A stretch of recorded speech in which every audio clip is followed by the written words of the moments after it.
welcome back after a short break.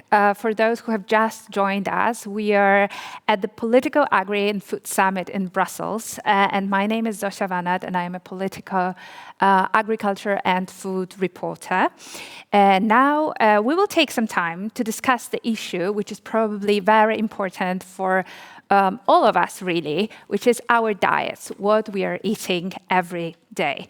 And before we do that, let me just walk you through some of the logistics. I would like to remind you that you can all submit your questions via the Politico Events app. And how to do this, once you open the app, you have to go to the item program and then click on the relevant session that we are in it now. And for instance, you click panel discussion and then click on the tab video feed, and then you will find another tab which says Q&A, questions and answer, and you can submit your questions there, and we would really welcome you to do so. We also invite you to tweet from this panel, and the hashtag is PoliticoAgriFood. And now, moving to our discussion, the big part of the newly adopted Farm to Fork strategy is about the consumers and what they should eat. And we are having some excellent speakers today with us, some of them with us in the studio, some of them with us virtually, that will help us understand the impact of regulations on what we are actually having on our plates. So it's my pleasure to introduce Alexandra Nicolacopoulou, the head of unit at the DG Santé at the European Commission. Thank you for the invitation, and good afternoon, everyone. Then Petra Bergwood, Chief Agricultural Economist and at the Wageningen University in Research. Good afternoon. Glad to be here. And last but not least, Nikola Tanaskovic, the Head of Corporate Responsibility at the REVA Group. Hello from my side.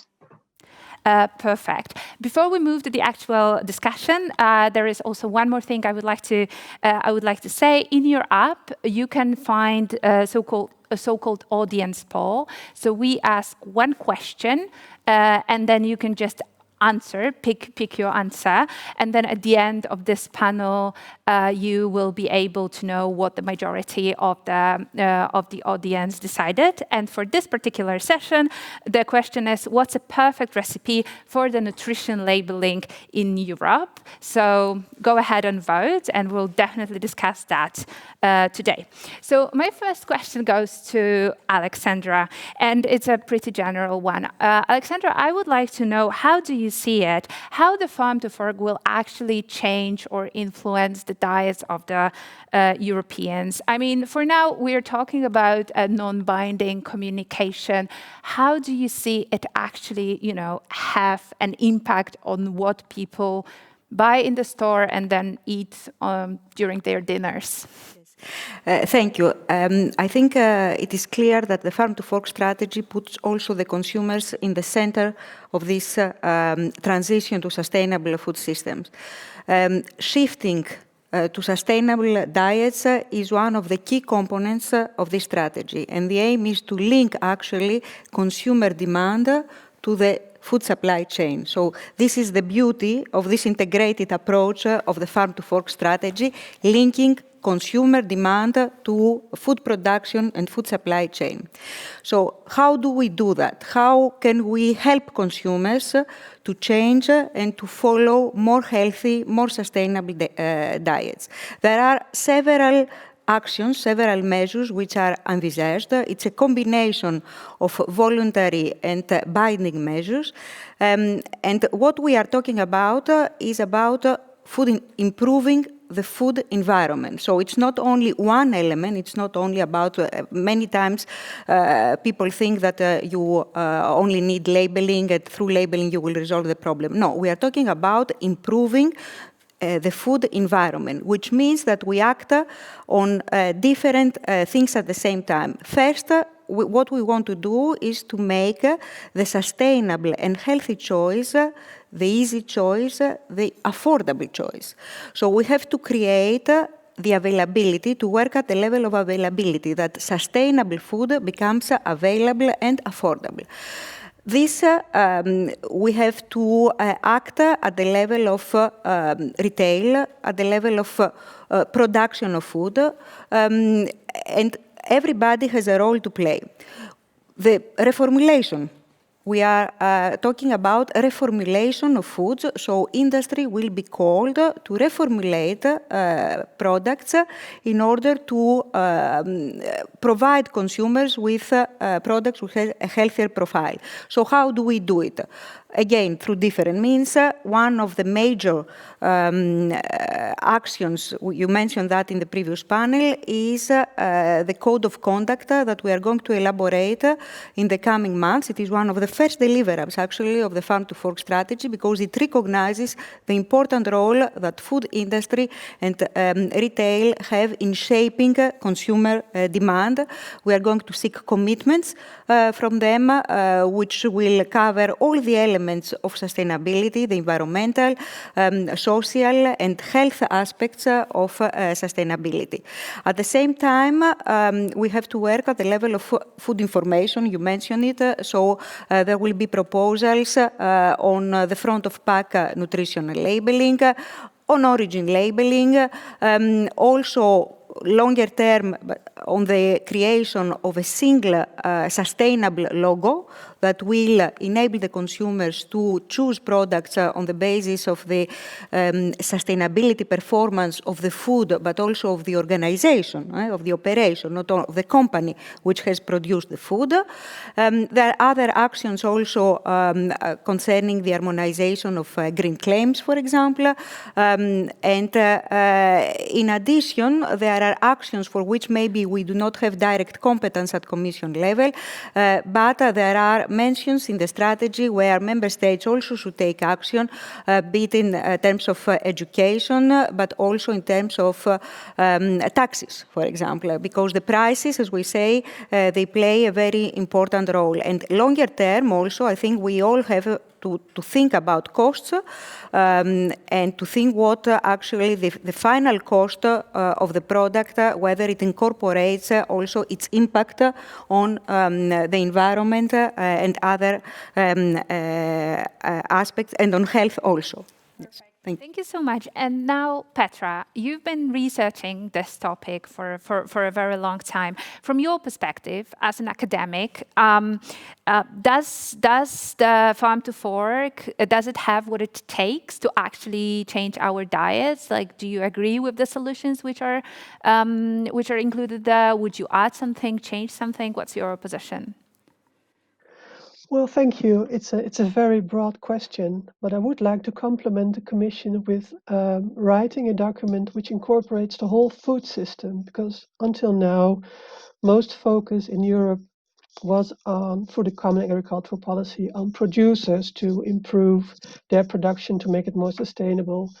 And with the Farm to Fork strategy, it is acknowledged that you need the whole system to become more sustainable, and you need to incorporate the whole food chain, and you need to incorporate the consumers as well. So I think this is really a very good point of the Farm to Fork strategy. It's really the best way forward if we want to really tackle the issues we need to tackle to have a more sustainable food system. Of course, I wouldn't be an academic if I wouldn't think there are still some points left for discussion. If I'm a consumer, there are certain choices I have to make, and there are two important choices, I think. We need to eat less meat and more plant-based products. And there's another choice as well between local products and between more internationally sourced products. And the tendency is to say, okay, if you eat more plant-based and if you eat more local, then it's better for the environment and it's more sustainable, which is not always true. To give an example, if you import organic produced quinoa from Peru and you set it against locally grown or locally produced grass-based beef, the question is which product is more sustainable. So it's going to be very confusing for a consumer to make the right choices which I think it's very wise to try to develop a sustainability labeling framework, which is incorporated in the Commission proposal. It will be very difficult to develop such a framework because there are all these aspects you need to take into account. But still, I think it's worth striving for because it will make it easier for consumers to make the best choices. Because, like I said, local is not necessarily more sustainable than something that has been sourced internationally, and a plant-based diet may not be more sustainable than a meat-based diet. It really depends on where you source it and how it has been produced. So you need, again, to take into account the whole chain. Third and last point I would like to make is that I am also a bit worried about the focus on organic farming in Farm to Fork strategy. Organic farming can be very important for certain areas within Europe, but there are many other production systems that can be very sustainable as well, and which should not be neglected and which should be further developed as well. Think of mixed crops or agroforestry, or there are more types of sustainable production and therefore sustainable consumption than just organic farming. So that would be my third point. That it worries me a bit. There's so much focus on organic farming. Perfect. Thank you so much, Petra. Alexandra, would you like to maybe comment on what was said? Nicola, I promise we'll come back to you in a second. Yes, thank you. Yes, I would like to comment on relation to the meat, because this has been subject to a lot of discussion. I think that actually, first of all, okay, we have to acknowledge that livestock is also part of the European agriculture. And meat is not the source of all bad things. However, it's true that our strategy puts in place different actions in order to nudge consumers to consume less meat. This will be done, for example, through, first of all, the promotion policy of the revision of the promotion policy of agricultural products, which will focus on promotion of more sustainable livestock production.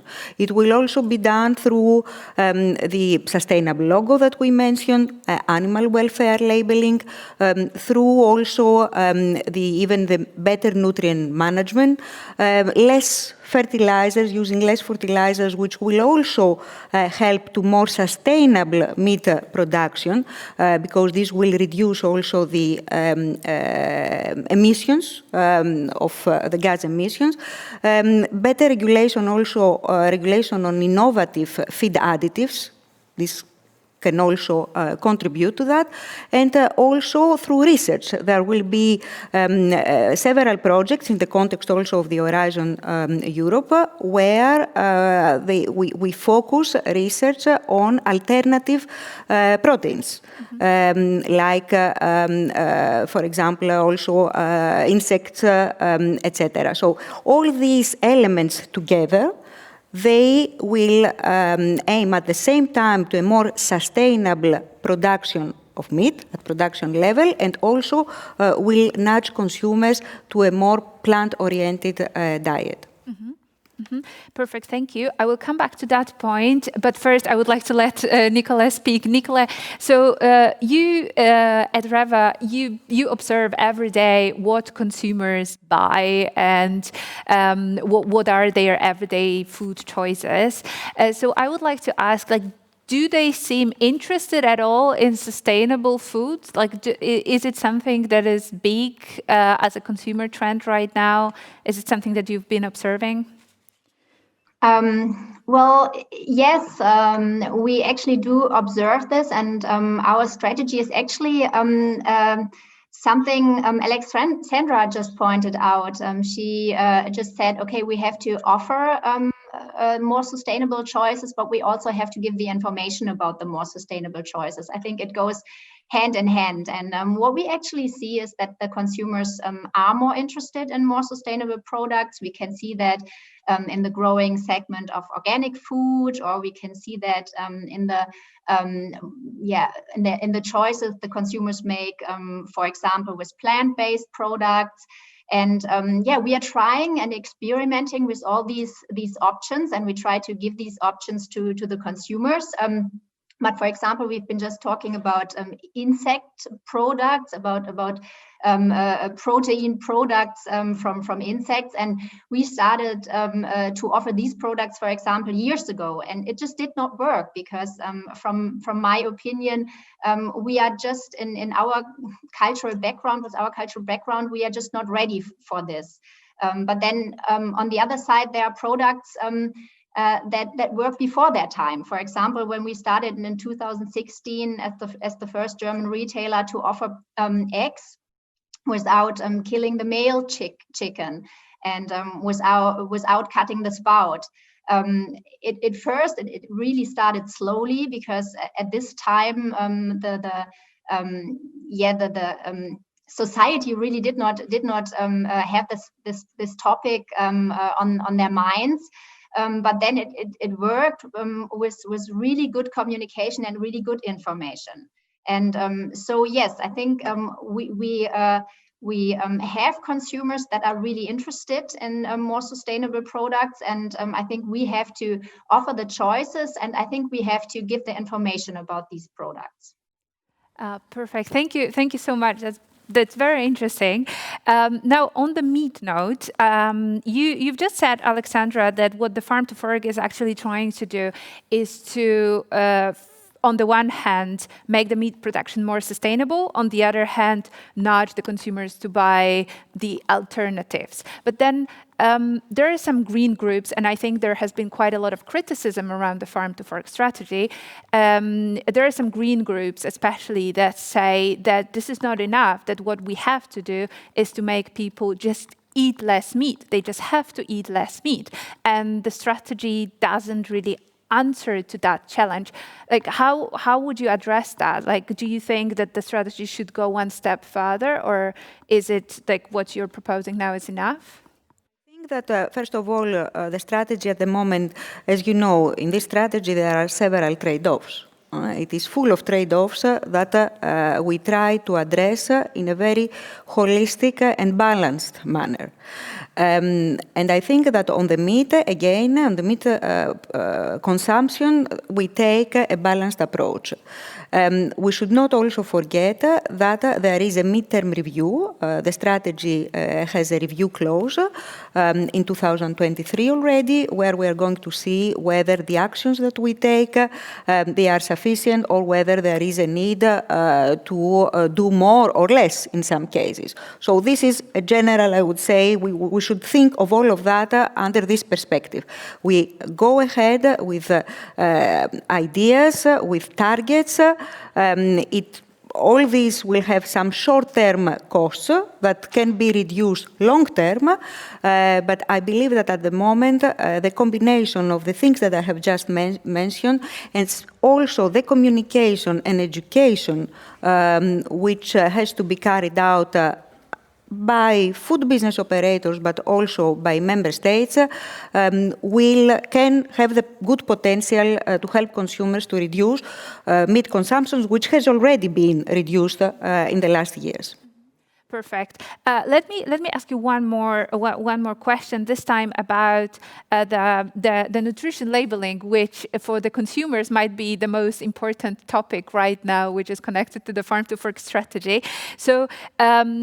I think no one has expected that it would turn into such a big fight now on the council level. We have different proposals what this nutrition label how this nutrition label should look like. We have another big fight whether it should be voluntary or mandatory. The strategy says it should be mandatory. There should be one harmonized label. But I think that will meet quite a lot of backlash from the member states, at least from what we're seeing during the council meetings. How are you going to sort of approach that with the member states as the Commission? Yeah, thank you very much. I think, first of all, about the mandatory character of the front of pack labeling, I think the Commission is consistent with even its ideas in the past, because when the Commission proposed initially the food information regulation, already at that moment in time, we had proposed mandatory front of pack labeling, which means that the Commission was convinced about the usefulness of such nutrition labeling to enable consumers in a friendly and easy way to make more healthy choices and to understand the nutrient profiling of the food. We see again, yes, we are not surprised because we have worked in the last years on what we call the different schemes that have been developed, and we have seen that there are two categories or three categories, I would say, of schemes to inform consumers that have been developed by member states and by companies. Some they have been abandoned, others they have survived. What we call the evaluative schemes. Which provide color coding, and they are interpretative, they interpret, and others which are more factual. And also we have the Nutri-Score, which is a different scheme which provides very quickly information on the entire profile of the food. We are expecting these differences because when member states develop their own schemes, there is research behind and they are convinced about the usefulness. However, we have carried out also recently a report on the front of pack that was published at the same moment as the strategy. And there we can see already that we have sufficient information, a lot of information concerning the impact of the different schemes on the consumer's basket. And this will be something that will guide very much the Commission. But on the other hand, we are going certainly to carry out an impact assessment. Very soon there will be published the Inception Impact Assessment. There will be a lot of consultation and in the end the Commission will have to come with a proposal that maybe will please or will not please. They will please some and they will displease, and then we will enter into the classical dialogue, I think. I think we're really looking forward to that moment. Yes. And now I know, Nicola, that at Reva you also have been experimenting with the nutrition labels. What has been your experience? Well, actually, we just started with the French system, the Nutri-Score system. We just started to implement it, and we are going to use it for all our private brand products. And as you said, it's an experiment. We definitely believe that a score or labeling helps the consumers to take healthier choices. And yeah, we are really interested and we are really waiting for the first results because since we are using the Nutri-Score over all our private brand products, we have a whole wide range we can look at, and we can actually see if something's going to happen, if they take healthier choices in the end. So yeah, we are really looking forward to the results. And what we would wish for, because we are still, even though we use the Nutri-Score, we are still open for a European solution. What we really wish for is a solution that is supported by all members, because we are actually working in very many different countries, and yeah, some kind of very, very easy to understand and logical system, and also a system that is that has an easy algorithm, so it's easy to implement for us. And Petra, from the academic perspective, like what do you think? Does the labels, the nutrition labels work at all? Like, is it a good solution? Is it something that should be sort of worked on? Well, I think it's helpful, but there will also be a category of consumers which cannot be reached by nutrition labeling. I think for them it will be too difficult or too complicated to understand, or they just don't care. So there should be a combined package of measures. I mean, you need nutrition labeling, but you also need price incentives. For instance, if you really want people to eat less meat, you should make meat more expensive and make the healthier choice easier. So I would always say that you need to nudge consumers into the right direction, also using price incentives, because as an economist, I think that's a very strong incentive for consumers. Perfect. We are having some questions here at the end of our session. So I think this is the one for the Commission. And it's, again, about the nutrition labeling. How do you foresee the challenges and nutrition front of pack labeling would have for products that cannot be reformulated, such as geographical indications, traditional products? I think this is an Italian question as well. Italy would raise that one. Okay, here the reply is twofold. One thing is that, first of all, we are not there yet in drafting the legislative proposal, but certainly when we draft a legislative proposal, you know very well that you can always have exceptions, take into account also the specificities and accommodate some particularities. Even now, in the context of the nutrition labeling, there are some foods which are exempted, etc. The second is more, I would say, a personal thought that I would like to put to everyone here.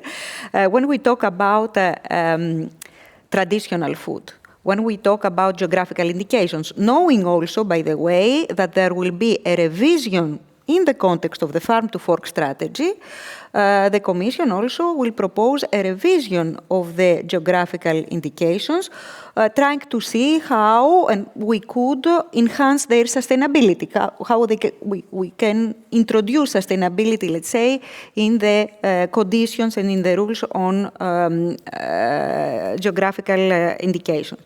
So traditions change. I mean, what is traditional? Traditional also is something that has been used, produced, where there is a habit, a history for 20 years, for example. It does not mean that you cannot change also something which is traditional and get to be used to other things, to other tastes, when there is a change of culture and when there are new challenges and when there is such a transformation of the food systems. But this is really something which I bring into the discussion, not as Commission, but really asking myself this question when we advance. And yes, there are obstacles, but isn't there also a way to do something in some areas to improve, taking also into account what is technically possible, respecting also the consumer's tastes and diversity? I'm not against this, but I still believe that this is not incompatible. That's very interesting, and let's see how it develops. As I say, we're definitely looking forward for that proposal. Unfortunately, our time is up, so I would like to thank all our panelists for all your insight. I think it's been very diverse and very, very interesting. So the next up is the session. It's a tech talk actually with Pasi Vajnica, co-founder and chief executive officer at Solar Foods, which will be hosted by my colleague Eddie Wachs. Join us at 4:10, so in 10 minutes. And so don't log out, and please don't forget to send your feedback on the summit via the app. And I understand you can also find the results of the audience poll in the app, so have a look there and see what people think about nutrition labeling. Thank you so much again for your participation.